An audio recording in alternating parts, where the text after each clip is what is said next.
Ah, you finally turned on.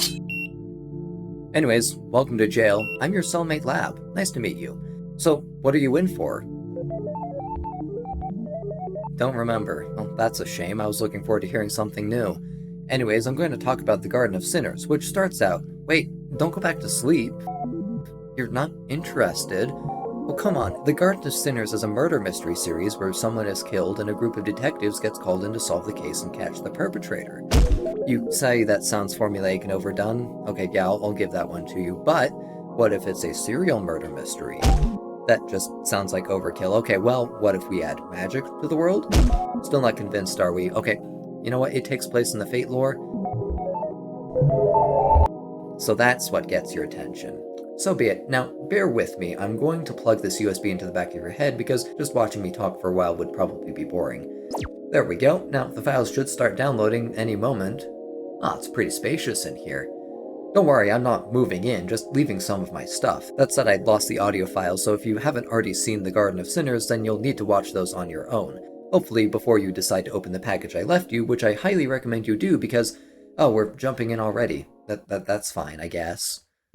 Welcome to Labra Stories. Now that you've viewed the anime that is today's subject matter for yourself, I'm going to analyze it. My purpose in doing so is to answer a question that a lot of us probably have because Movie 8, or 9 if you feel like including the Gate of Heaven remix, is confusing. I mean, you've been watching Shiki run around stabbing stuff for 8 hours, and then you suddenly have her talking for a straight half-hour about the composition of a human, how she might be a god, and concluding that Kokuto is the loneliest person on Earth. It seems like an unwarranted exposition dump of everything that the series wanted to say, but somehow couldn't fit into its extensively long runtime.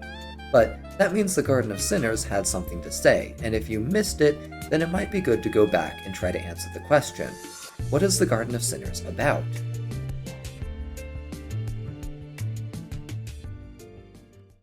The first scene opens with the ringing of a doorbell and an eye shaking as it gazes at the boy on the other side. The eye belongs to the protagonist of the story, Shiki Ryogi, and the boy, Mikia Kokuto, is the main character.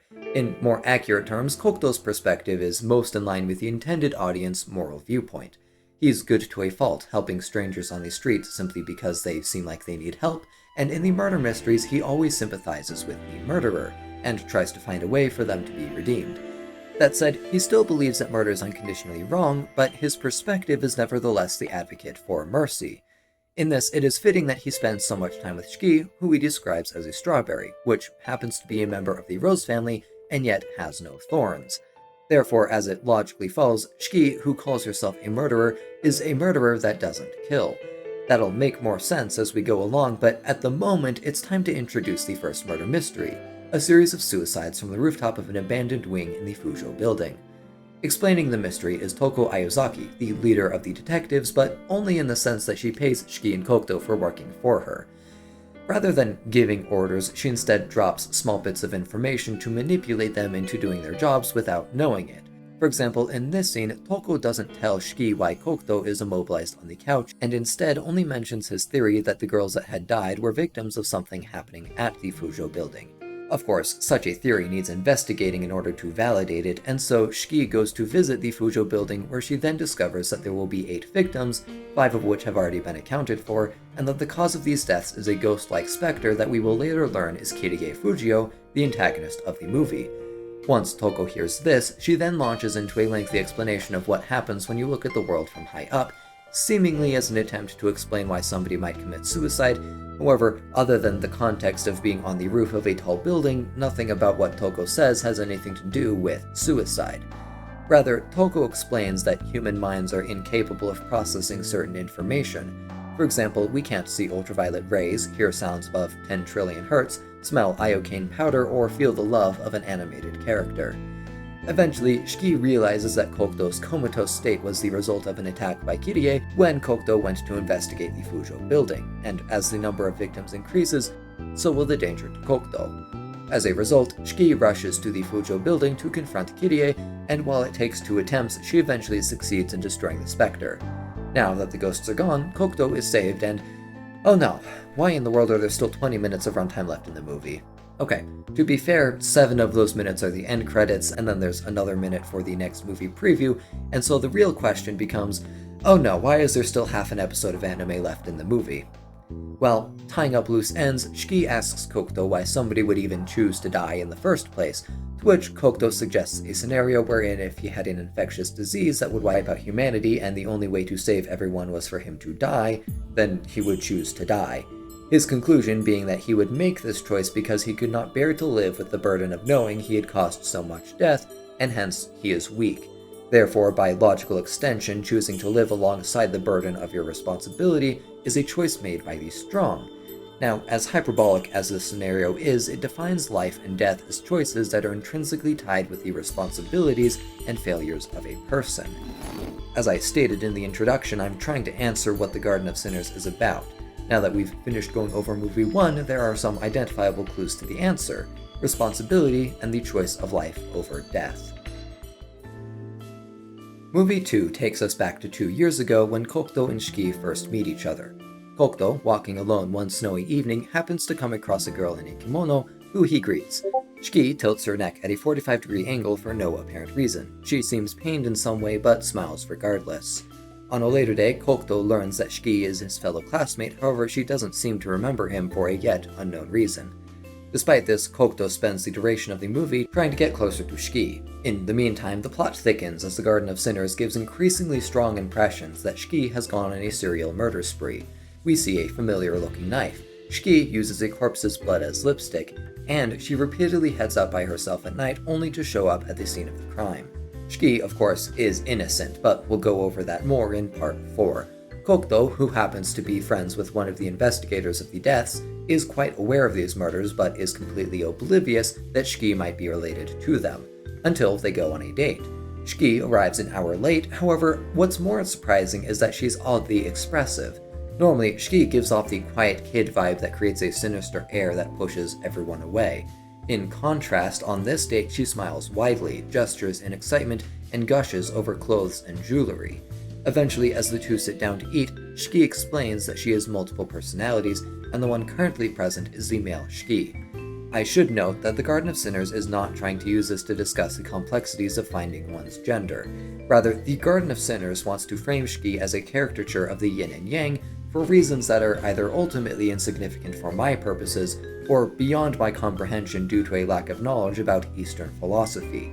And so, if it's insignificant, then you're probably wondering why I brought it up. Put simply, it's for convenience. I need to be able to distinguish between the two personalities, and I didn't want to come up with a new term, so I'm just using the one that's in the Garden of Sinners. In any case, with the introduction of the male Shiki, it is now time to bring up the concept of nature and nurture. While for many years it has been debated whether human behavior was more influenced by one or the other, the modern understanding is that both are present and we just don't fully understand their relationship with each other as well as their causal effects.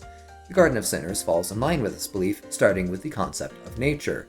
The young Shiki, who was born with the male Shiki already inside of her, fits this role as her nature had a great effect on her personality. Her development as a person was largely altered to reject others in the fear that they would harm her if they learned her secret.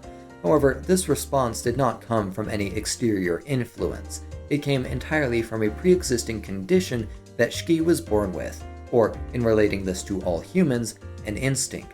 All humans are born with instincts that have been ingrained into them over the course of their evolution to help them survive. But animals also have instincts, so we must look at what makes a human different, that being their nurture.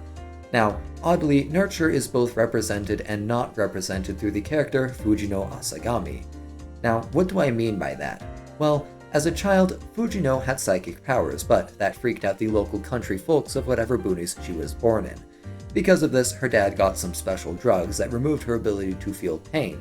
This made it so that she couldn't experience the world, and so she lost access to her psychic powers, that is, until she received a solid hit to the back from a baseball bat, which, thanks to biology, reactivated her ability to feel pain, and so she goes on a murder spree in an attempt to get revenge on the guys that raped her.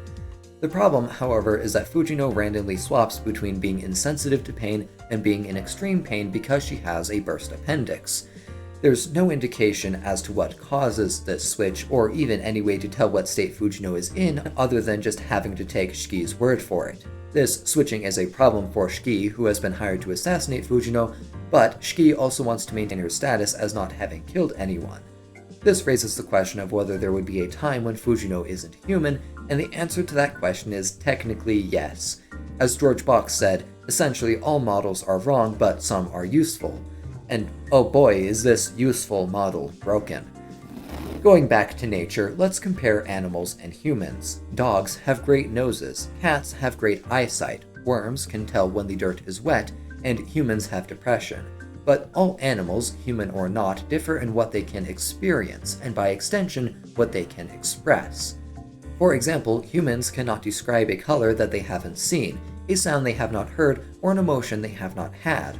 But the human experience is different from that of an animal, and therefore our expressions are also different. Because of this, Fujino is not human while insensitive to pain because she has not had a human experience. But once that pain returns, she starts acting like a human and seeks revenge for being violated. Of course, the model breaks down because it also means that blind people aren't human, which clearly isn't true. But that doesn't mean that we should disregard the conclusion that what separates a human from an animal is their unique experience that only a human can have. To say it in a single word, nurture.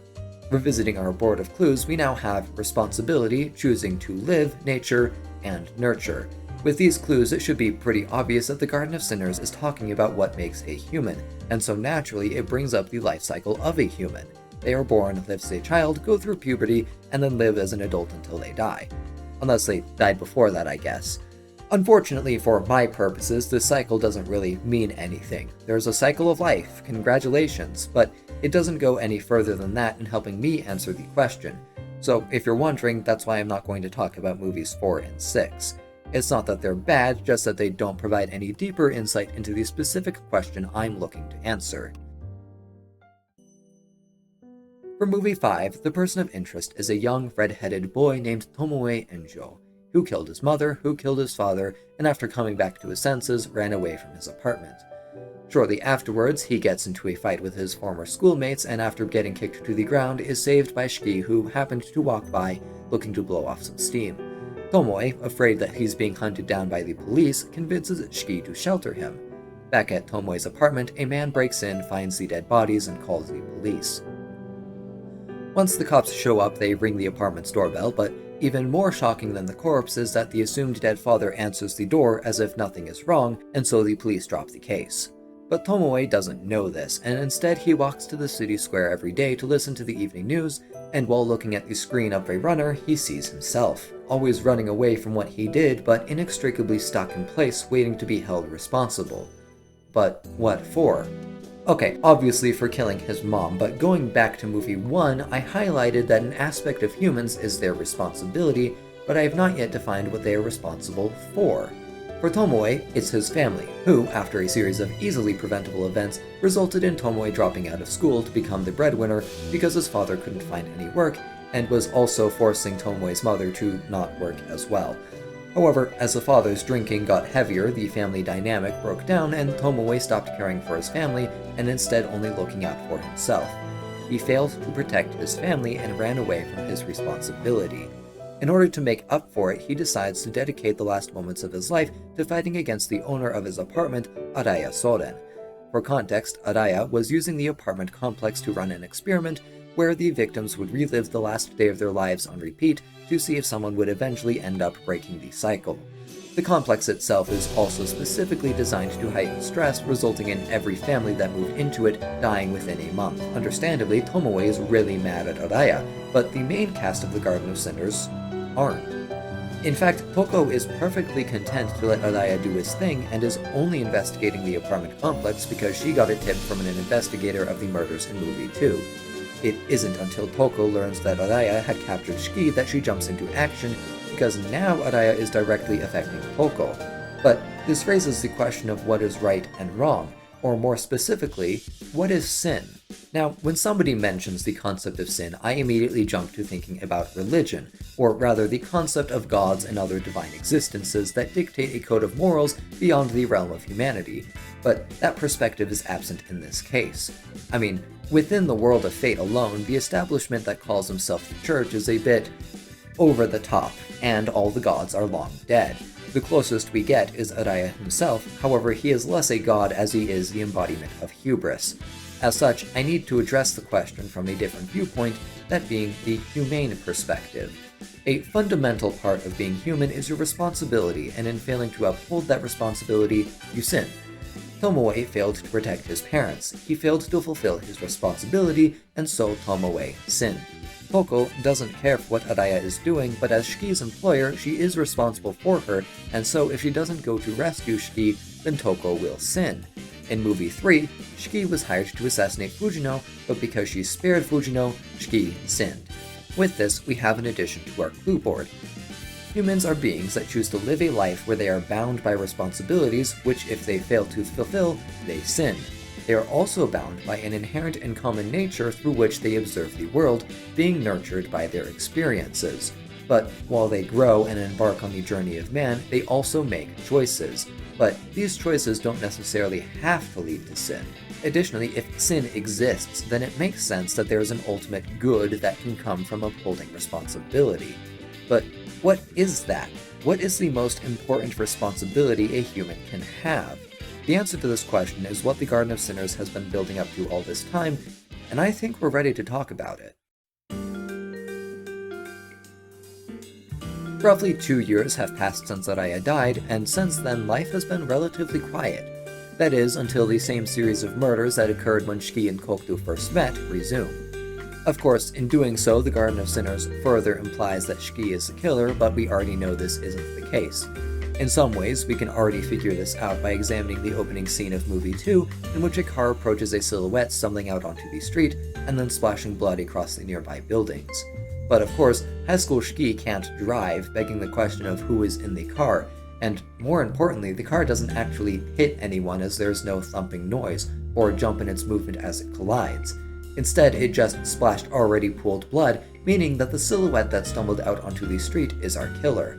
Furthermore, this silhouette matches Kokuto's upperclassman, who, through the power of knowing that a randomly dropped name isn't going to be meaningless in a show like The Garden of Sinners, is named Ryo Shirazumi. That said, it still takes about a third of the movie for the detectives to find Ryo, but once they do, he's quite the sight.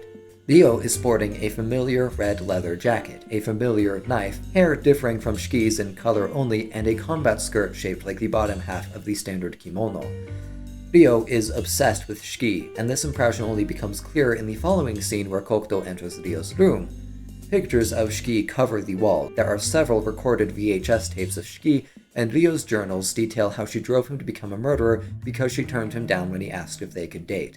But Ryo is committed, believing that there's nobody that can make him feel like his life has meaning other than Shiki, or at least Ryo's twisted image of Shiki, the problem with that being that Shiki is not a murderer. To solve this, Ryo decides to have Shiki kill him, but since she refuses, Ryo threatens Kokuto, hoisting a choice and a responsibility onto Shiki. Now, it's pretty obvious that Ryo is Shiki's doppelganger, a demented alter ego of what Shiki fears most about herself. Quite literally, Ryo is who Shiki would have been had she given in to her desire to kill. And that's the rub. Ryo has fully embraced his instincts, forsaking his sanity and morality. Even he himself says that he has become a special being beyond a human. In comparison, Ryo even seems less justifiably human than any of the other antagonists up to this point, which says a lot given that Kirie was a ghost and Araya was basically an immortal machine. But beyond this, Ryo has given up something even more important, his ability to choose. Ryo has been chasing after Shiki for 4 years, and this pursuit has turned into an unrelenting force that has pushed him so far that he has even lost himself. Nothing matters to Ryo except Shiki, and so he enslaves himself to the will of something that doesn't even exist. And this goes even further, because not only has Ryo given up his ability to choose, but he wants Shiki to do the same, to give into her instinct and kill Ryo. Shiki knows that killing Ryo is the wrong choice, but if she doesn't kill Ryo, then she has to sacrifice Kokuto. But just killing Ryo would be so easy, and failing to protect Kokuto would, after all, be a sin. This is Shiki's line of thought as she goes to confront Ryo for the final time. She's always had murderous impulses, and it's just been a matter of luck that Shiki hasn't killed anyone yet. So, if killing Ryo could spare Kokuto, then Shiki's humanity is a fine price to pay. Daggers clash, Shiki pins Ryo to the ground, but she is unable to actually commit to killing Ryo. Doing so would betray Kokuto's trust in her that she doesn't kill, but even more than this, Shiki has a greater responsibility than protecting Kokuto, and that is to protect her free will. Let's go back to the board. Humans live and make choices. Based on whether that falls in favor or against their responsibilities, determine if their choice has resulted in sin or not. Adding in the context, Shiki is forced with the choice of killing Ryo, and hence becoming her doppelganger, a forsaken beast that has given into instinct. On the other hand, Shiki can choose to not kill Ryo, and while that certainly leads to Kokuto's death, Shiki is protecting her ability to choose, which is the one thing that is keeping her from being a killer. In this, Shiki has chosen to uphold the greatest of her responsibilities, and therefore the most crucial defining factor of being a human is having a free will. And I'm not just pulling this out of the hat and saying, it's the last thing that happens in the core movies, so it must be what the series is about. No, this idea has been integral to the story up to this point. The antagonists have single-mindedly pursued and given into their desires. Kirie gave in to her desire to fall, and after her alter ego specter personality thing was killed, she herself was unable to deny that desire anymore, and so she died. Fujino went to such lengths to get her revenge that she ignored her appendicitis, which would have gotten the best of her if it weren't for Shiki's interventions. Araya himself became so confused in his search for godhood that he even forgot why he started seeking it. But Shiki has always been choosing to not become a murderer because she has chosen to live rather than die. In order to live, she has to be human. You put the responsibility in, you take the ability to choose out, you put the existential dread of death in and you shake it all about, you do the hokey pokey and you turn yourself around. That's what the Garden of Sinners is all about. Hello, welcome to the part of the video where I talk about all of the stuff I didn't talk about. Obviously, I haven't covered all of the content in the Garden of Sinners. I mean, I didn't even talk about movie 9, which is the entire reason I decided to make this analysis, as well as the 2 movies that came out afterwards. But I don't really think I need to. For starters, movie 8 came out 2 years after the core 7 movies ended, and it's listed as a special. It's not supposed to be part of the core message of the series, but rather an extension of its ideas. That also applies to the following movies as well, but movie 8 is special because the tonal shift is so jarring. There's no action or plot stringing everything together. It is literally just Shiki talking about thematic concepts for a straight 30 minutes. And then there's my analysis, which only focused on the thematic message of the Garden of Sinners, which ignores so much of what's in the anime. The amazing music, the complex characters, how the animation quality of the fight scenes visually improves over the course of the movies, which I think is pretty impressive given that this is animated by Studio Ufotable. I mean, you can look at Demon Slayer and what they're doing today and just blowing the bar out of the water, but this came out all the way back in 2007, and to see them have a time where they weren't that good and then also progress over the course of making these movies is a pretty cool thing to notice. There's also the romantic progression that doesn't feel like a deluge of tropes because it actually progresses in a natural, realistic manner. Not to mention the absolutely fantastic story crafting.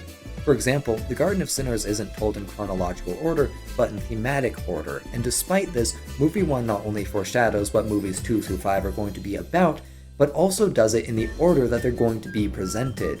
Going even further beyond that, the Garden of Sinners is at its core a mystery, and it has a bunch of subtle clues all over the place. You would think that some of these would be red herrings, but no.